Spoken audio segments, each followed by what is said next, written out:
கணவன் அமைவதெல்லாம் பாகம் 16. இதெல்லாம் கேட்க தங்கம்மாவளுக்கு பொறுக்கவே முடியவில்லை. இரவு கர்மம். வயசு காலத்தில் சண்முகா, கந்தப்பா, முருகான ஆண்டவன் பேராவது காதில் வந்து விழக்கூடாதா? நான் செஞ்ச பாவம். தனக்குள்ளே பேசிக்கொண்ட தங்கம் மேலே கேட்க பிடிக்காது காதுகள் மீது கனமான கம்பளி போர்வை இழுத்து மூடிக்கொண்டாள். பரிமளா கட்டிலின் மீது படுத்து கிடந்தாள். கோபத்தில் அவள் விட்டெறிந்த புத்தகம் சந்திரசேகரின் காலடியில் கிடந்தது. சினமே உருவாக ஜன்னல் அருகே நின்று வெளியே பார்த்து கொண்டிருந்தான் அவன். உங்களைத்தான் கேட்குறேன், ஏன் இந்த இடம்? விம்மிய பரிமளா ஆவேசம் வந்தவள் போல படுக்கையின் மீது ஒரு குலுக்கலுடன் எழுந்து உட்கார்ந்தாள். சங்கு போன்ற அவளுடைய கழுத்தில் புரண்ட நல்முத்து மாலையில் தொங்கிய வைர பதக்கம் அவளது உள்ள துடிப்பின் எதிரொலிப்பில் நெஞ்சுக்குழி மீது ஆடிக்கொண்டிருந்தது. அடர்ந்து நீண்டு தொங்கிய அவளது கூந்தல் முதுகில் புரண்டு கிடந்த சாயத்தால் பவளம் போல மின்னிய உதட்டில் ஏளன புன்னிகை. அடர்ந்து நீண்டு தொங்கிய அவளது கூந்தல் முதுகில் புரண்டு கிடந்தது. சாயத்தால் பவளம்போல் மின்னிய உதட்டில் ஏளன புன்னகை. நீங்கள் ரொம்பவும் மாறிட்டீங்க. வாயை திறந்தா போதும், வீடே அதிரும்படி கத்துறீங்க. நீங்கள் செய்வதெல்லாம் நியாயமா? தனிந்த குரலில் கேட்டுவிட்டு மையுண்ட விழிகளால் மருள அவனை பார்த்தாள். இவைகளுக்கெல்லாம் மயங்கி அவன் நிலை தடுமாறி அவளது கைபொம்மையாக இருந்த காலம் மலையேறி விட்டிருந்தது. திரும்பி பாராத அசட்டையாக அவன் பேசினான். மாற்றத்திற்கு நீதான் காரணம். கணவனிடம் நடந்து கொள்ளும் முறை அப்படி இருக்கிறது.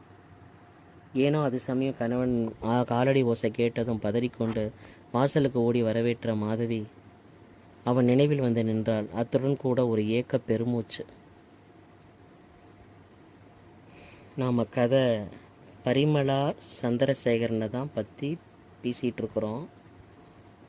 பரிமளாவும் சந்திரசேகரனும் பேசும்போது கணவனிடம் நடந்து கொள்ளும் முறை அப்படி இருக்கிறது என்று சந்திரசேகரன் பரிமளாவிடம் விவாதம் பண்ணுகிறான், கத்துகிறான், திட்டுகிறான்.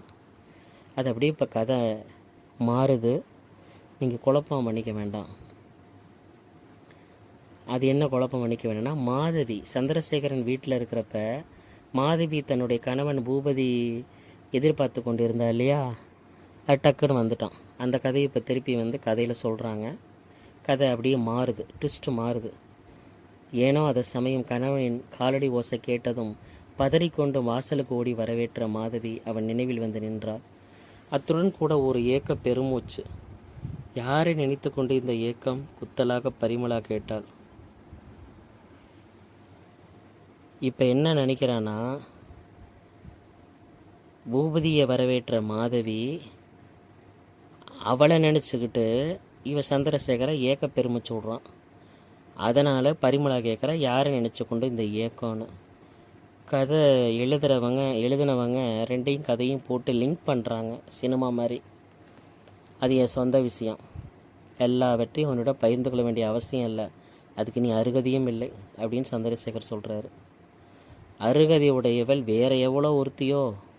பரிமளாவின் புருவங்கள் அகம்பாவத்தால் நெறிந்தன. ஒருத்தி என்ன, பலர் இருக்கிறாங்க. இப்போ என்ன செய்ய போகிற? பேச மாட்டிங்களா? இந்த வாய் வீச்சு அப்போது இருக்கவில்லையே அந்த காலத்தில். ஆமாம், அந்த காலத்தில் வறுமைங்கிற சாக்கடையில் நான் கிடந்தேன். கருணை கொண்டு என்னை தூக்கி இந்த சிம்மாசனத்தில் உட்கார வச்ச. இப்போ இது வேண்டாம் என்றால் உதைத்து தள்ளிவிட வேண்டியதானே. இப்போ பேச மாட்டிங்களா? உங்களை சொல்லி குற்றம் இல்லை. பெரிய புள்ளி ஒன்று ஊரில் உழவு வரும். பெரிய புள்ளி ஒன்று ஊரில் உழவி வரும். உனக்கு என் கணவனை உதறிவிட்டவள் என்ற பட்டப்பெயர் பயங்கரமாக தோன்றுகிறதாக்கும். கண்டவங்க காரி துப்புவாங்களே அப்படிங்கிற அச்சம்தான் உங்களுக்கு மட்டும். ஆமாம், பணம் பதவி இரண்டும் போய்விடுமே என்கிற பயம். அப்படித்தான் வச்சுக்கொள்ள. இந்த பயம் ஒன்றை தவிர நமக்கு பரஸ்பரம் பிணைப்பது வேற என்ன? பாசமா? பாலா போகுது. உங்களோட என்னால் பேச முடியாது. உன் புலம்பலை என்னால் பொறுக்க முடியாது. என் மன அமைதியை குலைக்கிற. சீற்றத்துடன் அறையை விட்டு வெளியே வந்தான் சந்திரன். திறந்த வெளி மாடியில் முன்னும் பின்னும் நிலைகொள்ளாது உழவத் தொடங்கினான். உண்மையில் அவன் உள்ளம் சில தினங்களாக அமைதியை இழந்து தவித்து கொண்டிருந்தது. கைப்பிடி சுவர் மீது சாய்ந்து கொண்டு வெளியே கவிந்து கொண்டிருந்த இருளை ஊடுருவி பார்த்தவனும் சிந்தனையில் முழுகி போனான். குழுவென்ற வீசிய காற்றில் அருகில் படதென்ற நித்திய மல்லிகை மலரின் மனம் மதிர்ந்து வந்தது. உடனே அவனது நினைவில் மஞ்சள் நிற சேலையும் பச்சை வண்ண ரவிக்கும் அணிந்து இளமை குலையாத அழகுடன் மாதவி வந்து நின்றாள்.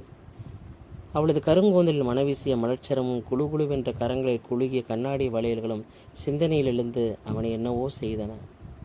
எத்தனை முயன்றும் அடிநாளில் அவளிடம் கொண்ட அந்த பெரும் பற்றுதல் இரக்கத்துடன் கலந்துவிட்ட கவர்ச்சி உணர்வை அவனால் உதறி தள்ள முடியாத ஒரு மயக்க நிலையில் தவித்தான். மாதவியை மணந்து கொண்டிருந்தால் மறக்க இயலாத அந்த ஏக்கம் அவன் இதயத்திற்குள் வஞ்சகமாக கோர நடனமிட்டது. பரிமளா அன்றாடம் அவன் மீது தொடுத்த குற்றச்சாட்டுகள் அனைத்தும் உண்மைதான்.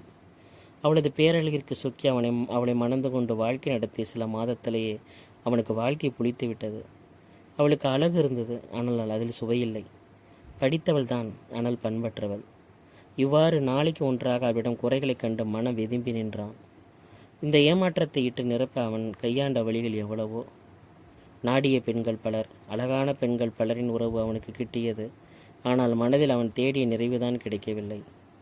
சமீப காலமாக அவனிடம் சொந்தம் பாராட்டி கொண்டிருந்தவள் மோகினி. ஒரு தேயிலை விளம்பரத்திற்கு புள்ளி விவரம் சேர்க்க திருவாக அலைந்து கொண்டிருந்த அவளை சந்தித்தான் சந்திரன். அவள் அவனை கண்டு மயங்கி போனாள். நெருக்கமாக பழங்கத் தொடங்கினர். ஆரம்பத்தில் மாமனாரை பற்றி கொஞ்சம் பயம் அவனுக்கு இருந்தது. காலம் செல்ல செல்ல அந்த அச்சம் துச்சமாக மாறும் அளவுக்கு அனுபவங்கள் துணிவை கொடுத்து விட்டன.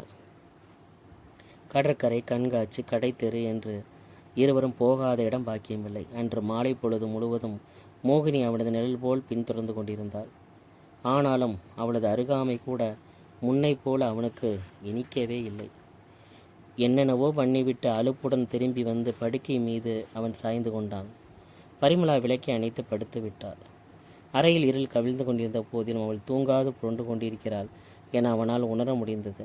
எனினும் அவள் மேல் அவனுக்கு இரக்கம் ஏற்படவே இல்லை. மிக அருகில் இருந்த போதிலும் இருவர் உள்ளத்து இடையே பெரும் சுவர் எழுந்து கொண்டே இருந்தது. சுவர் இடிந்து இருவர் உள்ளம் ஒன்றுபடும் நாள் இனி இல்லை என்பதை நன்கு உணர்ந்திருந்தான் சந்திரன். அவள் தகர்க்க முடியாத, அகற்ற முடியாத, அழிக்க முடியாத ஒரு இரும்பு சுவர். இறைவன் படைப்பில் இதயம் என்பது ஒரு பெரிய இரும்பு பெட்டி. இதற்குள் திறக்க முடியாத, வழி புலனாகாத எத்தனையோ கல்லறைகள். கணவனுக்கும் புரியாத ஆயிரம் சிந்தனைகள் அடைத்துக் கொள்கிறது மனைவியின் உள்ளம். மனைவிக்கு விளங்கா கணக்கில்லாத எண்ணங்கள் குமிழியிட்டு அலைவாகிறது. கணவனின் உள்ளத்து ஒரு மூலையில். இப்படி இருக்கும்போது எந்த ஆதாரத்தை கொண்டு இந்த தம்பதிகள் மிகவும் ஒற்றுமையானவர்கள், ஒளிவி மறைவின்றி ஒருவரையொருவர் புரிந்து கொண்டவர்கள் என்று சொல்லிவிட முடியும். நெருக்கமிக்க தாம்பத்திய உறவிற்கு எட்டாத எண்ணங்களை தனக்குள்ளே புதைத்து கொண்டிருக்கிறது இந்த பொல்லாத மனித உள்ளம். இவ்வாறான சிந்தனை ஒன்று மாதவியின் கை வேலையை சற்று தடை செய்தது. கிழிந்து போன ஆடைகள் யாவற்றையும் பொறுக்கி ஒரு மரப்பெட்டியில் அடுக்கி ஒழுங்குபடுத்த நிமித்தம் அதிகம். வெளிச்சமாக இருந்த தோட்டத்து தாழ்வாரத்தில் வந்து உட்கார்ந்து கொண்டிருந்தாள் அவள். மணிவண்ணன் பிளாஸ்டிக் கூடை ஒன்றை வைத்துக்கொண்டு தோட்டத்தை மண்ணை கிண்டி கிளறி வாரி இறைத்து விளையாடி மகிழ்ந்து கொண்டிருந்தான். முதுகுப்புறம் சிறிதளவு மட்டும் கிழிந்திருந்த பூபதியின் வெள்ளை சட்டையை முதலில் பழுது பார்க்க கையில் எடுத்தாள். உடனே அன்று காலை சம்பவம் பளிச்சென்று நினைவுக்கு வந்தது. துக்கம் நெஞ்சை அடிக்க ஊசியில் நூலை கூர்க்க முடியாது கண்கள் நீர் ததும்ப தடுமாறினாள். சில நாளாகவே பூபதி மிகவும் விசித்திரமாக காணப்பட்டான். அவனது பார்வை, நடந்து கொண்ட விதம், பேச்சு எல்லாமே அவளை மிகவும் குழப்பின. மிக்க மனவேதனை அளித்து துன்புறுத்தின. ஏன் இப்படி பேசுறீங்க, என்ன நடந்தது என்றெல்லாம் கேட்க வேண்டும் என்று எத்தனையோ முறை எண்ணிருக்கிறாள். ஆனால் துணிவுதான் இல்லை. அன்பை தவிர வேறு எதற்கும் இடம் கூடாத கபடமற்ற பூபதியின் முகத்தில் தெரித்த கடுமை அவள் வாய்க்கு பூட்டு போட்டுவிட்டது. அவனது பேச்சில் துணித்த குத்தல்கள் அவளது உயிரை ஊடுருவி வேதனை செய்தன. ஏன் இந்த மாறுதல்கள்? அவளுக்கு புரியாத புதிர். அவளுடைய ஆசை கணவனை அவள் எண்ணியது போல முழுவதும் தெரிந்து கொண்டிருக்கவில்லை. அவனும் அவளை அறிந்து கொண்டிருக்கவில்லை. அறிந்தவனாக இருந்தால் உணர்வுகள் வாடி உள்ளம் குமரி இரகசியமாக கண்ணீர் வடிக்க அவளை இப்படி வைப்பானா? எல்லாம் பொய். உலகில் ஒருவரையொருவர் நன்றாக புரிந்து கொண்டு விட்டதாக தங்களை தாங்களே ஏமாற்றிக் கொள்கிறார்கள். மனித உள்ளம் புரிந்து கொள்ள முடியாத ஒரு பெரும் புதிர். பல்வேறு சிந்தனைகளால் கலங்கிய கண்கள் வடித்த நீரை மெல்ல துடைத்து கொண்டாள் மாதவி. அன்று காலை அப்படி என்ன நடந்துவிட்டது? பூபதி சாப்பிடாமல் ஏன் வேலைக்கு புறப்பட்டு போக வேண்டும்? அவளுக்கு விளங்கவே இல்லை அவன் போக்கு. குளியலுக்கு பின்னர் வேறு உடை அணிய உள்ளே வந்தான் பூபதி. அவன் உடுத்தி கொண்டு போவதற்காக ஆடைகளை வழக்கம்போல் தயாராக எடுத்து முக்காலி மீது வைத்திருந்தாள். சலவையில் இருந்து வந்த வெள்ளை சட்டையை பிரித்து உதறினான். முதுகு பக்கத்தில் ஒரு சிறு கிளிசல் சட்டென கண்ணில் பட்டுவிட்டது. அதை கவனியாமல் விட்டது மாதவியின் தவறுதான். இதற்கு முன் ஒரு முறை அவள் இவ்வாறு தவறு செய்து விட்டாள். வெளுத்து வந்த சட்டையின் கழுத்து பித்தான்கள் அனைத்தும் உடைத்து விட்டிருந்தான். சலவை தொழிலாளி தானே பித்தான்களை வைத்து தைக்கும் கணவனை கண்டு, அடடா, நான் கவனிக்கவே இல்லையே என்று அவள் ஓடி வந்து அவரிடமிருந்து அதை வாங்கி கையை நீட்டினாள். அதனால் என்ன? காலையிலிருந்து உனக்கு எத்தனையோ வேலைகள். மேலும் நீ இப்போது உடல்நலம் இல்லாமல் இருக்கிறாய். இந்த சின்ன காரியத்தை நானே கவனிச்சுக்கிறேன். இப்போ அழுத்த பதில். உனக்கு இதெல்லாம் கவனிக்க பொழுது எது? காரமாக சொன்னான்.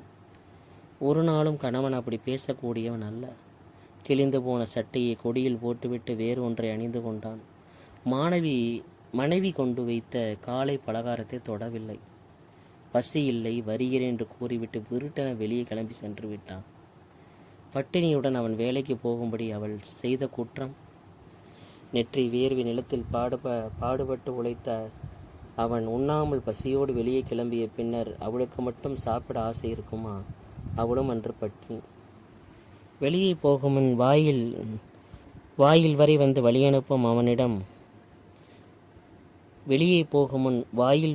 வழியனுப்பும் அவளிடம் பிரியாவிடை பெற்று சற்று தயங்கி நின்று விட்டுதான் அவன் போவது வழக்கம். அதற்குள் பலமுறை ஆசை பொங்கும் குரலில் வரட்டுமா வரட்டுமா என்று கேட்டு தொலைத்து விடுவான். அப்படிப்பட்டவன் சில தினங்களாக வருகிறேன் என்று தனக்குள்ளேயே முணுமுணுத்து கொண்டு வேலைக்கு செல்ல தலைப்பட்டான். அன்று காலை அதை கூட சொல்லவில்லை. வாயிலுக்கு அவள் விரைந்து வரும் முன் அவனது சைக்கிள் வண்டி தெருமுனையை தாண்டி மறைந்து விட்டது. இதை அவளால் தாங்கவே முடியவில்லை. கதவை தாளிட்டு கொண்டு வந்து கூடத்து தரை மீது படுத்து கட்டுக்கொள்ள முடியாமல் வாய்விட்டு வெகு நேரம் அழுது விட்டாள். மரணம் ஒன்றை தவிர நம்ம யாரும் பிரிக்க முடியாது, காற்று கூட நம் அன்பின் எடையே புக இயலாது என்றெல்லாம் பெருமை பேசுவானே, இப்பொழுது அவர்களிடையே புகுந்து கொண்டது யார்? கல் ஒன்றின் மீது இடறிவிட்ட மணிவண்ணன் ஓ என்று அலறி துடித்தான். கைவேலையை போட்டுவிட்டு ஓடி சென்று மகனை வாரி அணைத்து கொண்டாள். அவன் தன் கண்ணீரை துடைத்து கொண்டு மகனது கண்ணீரையும் துடைத்தாள். மார்புடன் தழுவி முத்தமிட்டு குழந்தைக்கு ஆறுதல் பல சொல்லி சமாதானப்படுத்த முயன்றாள். வெகு நேரம் குழந்தையை இடையில் வைத்து கொண்டு தோட்டத்தில் உலவி கொண்டிருந்தாள். ஒரு நாள் பிற்பகல் பொழுது குழந்தைக்கு உணவு ஊட்ட உள்ளே வந்த பொழுதுதான் அவள் கவனித்தாள். வாசல் கதவு இடுக்கில் ஒரு கடிதம் செருகப்பட்டிருந்தது. கதவை தட்டி அழுத்து போன தபால்காரன் வேலை அது. முகவரியின் முகப்பில் அவள் பெயர் காணப்பட்டது. பழக்கமான அந்த கையெழுத்தை கண்டதும் அவள் நெருப்பை மிதித்தவள் போல் நெஞ்சம் துணுக்குற்று போய்விட்டாள். பிரித்து படிப்பதற்குள் மெய்ப்பதறி நாக்குளர சோர்ந்து விட்டாள். என்றும் மறக்க முடியாது என் மாதவி. வருகிற வெள்ளிக்கிழமை அலுவலக சம்பந்தமாக நான் திருச்சிக்கு வர வேண்டியுள்ளது. வெகு அருகில் வந்துவிட்டு உன்னை காணாது போவது என்பது என்னால் முடியாத காரியம். மாலை 3 மணி சுமாருக்கு அங்கு வருவேன். நீ ஒரு முக்கிய விஷயம் உன்னிடம் பேச வேண்டும். உன் சந்திரன். அழுகை தொட்டுவிட்டது போன்ற அருவருப்பை கையில் பிடித்தது அந்த கடிதம் கொடுத்தது. அத்துடன் அவளை ஆத்திரப்படவும் வைத்தது. பிறன் மனைவி என்று தெரிந்திருந்தும் மட்டும் மரியாதையின்றி இப்படியே எழுதுவது என்ன நெஞ்சழுத்தம்? பணத்திமிர் இப்படி செய்ய சொல்கிறதா? சந்திரசேகரனை பார்க்கவோ பேசவோ கடந்து போனவைகளை நினைக்கவோ அவள் கடுகளும் விரும்பவே இல்லையே. எடுத்து சொல்லையும் ஏனந்த மூடன் புரிந்து கொள்ள மறுக்கிறான். இதற்கென்ன வழி?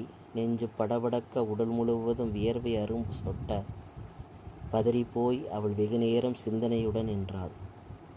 கணவனிடம் இதை பற்றி சொல்லிவிடலாமா என்றாலோ அதற்கு வாயிருக்கவில்லை. அவளது முதல் காதலை பற்றியோ சந்திரசேகரனை பற்றியோ அவள் கணவனிடம் ஏதும் பேசியதே இல்லை. தெரிவிக்க வேண்டிய அவசியம் இல்லை என அவளது மதிப்புக்குரிய ஆசிரியர் சரவணன் ஆரம்பத்திலேயே எச்சரித்து விட்டிருந்தார். பூபதி உன்னை மணக்க விரும்புகிறான், நீ சம்மதிக்கப் போகிறாய். இருவரும் ஒருமித்த மன வாழ்க்கை நடத்தப் போகிறீர்கள். என்னைக்கு அவன் கையை பிடித்து கொண்டு அவனது வாழ்க்கை துணைவை நீ புறப்படுகிறாயோ அன்னையிலிருந்து உன் உணர்ச்சி, உன் வாழ்வு, உன் இன்பம், உன் துன்பம் அனைத்திலும் அவனுக்கு பங்குண்டு. நடக்கும் காலமும் வருங்காலமும் தான் அவனுக்கு சொந்தம். கடந்த காலத்தை பற்றி பேச இருவருக்குமே உரிமை இல்லை. உன்னை பற்றினவரை ஒரு விபரீதம் நடந்துவிடவில்லை. காணல் நீரை காதல் நினைச்சு கொஞ்சம் மனம் கலங்கி போனாய். இதையெல்லாம் பூபதி கிட்ட சொல்லி ஆரம்பிக்க போகும் இன்ப வாழ்வை மாசுபடுத்தக்கூடாது. மனித உள்ளம் விசித்திரமானது. சிறிது சஞ்சலம் கூட போதும் பெரு விபரீதங்களுக்கு அடிகோடிவிடும். சந்திரனை பற்றி பேச வேண்டியது ஒன்றுமே இல்லை, முறையும் இல்லை. வற்புறுத்தி சரவணன் கூறிய அந்த அறிவுரைகளை அவள் மறக்கவே இல்லை. அதன்படி தான் நடந்து வந்தாள். இனி இது பற்றி கணவனிடம் அவள் பேசுவது முறையா? ஒருவேளை கணவன் மனதில் சந்திரனை பற்றி ஏதேனும் சந்தேகம் ஏற்பட்டு விட்டதா? முதன்முறை சந்திரன் வந்துவிட்டு போனதும் அவர்கள் வாழ்க்கை முன்போல் அமைதியும் ஆனந்தமும் தானே இருந்தது. சில நாட்களாக தானே பூமதியிடம் இந்த மாறுதல்கள் ஏன்? இதை பற்றி தக்க ஆலோசனை கேட்க சரவணன் கூட அருகில் இல்லையே என்ற ஏக்கம். அவளுக்கும் ஒன்றுமே புலப்படாத ஒரு குழப்பம். இரவு வெகு நேரம் சென்ற பின்னர் தான் அன்று பூபதி வீட்டிற்கு வந்தான்.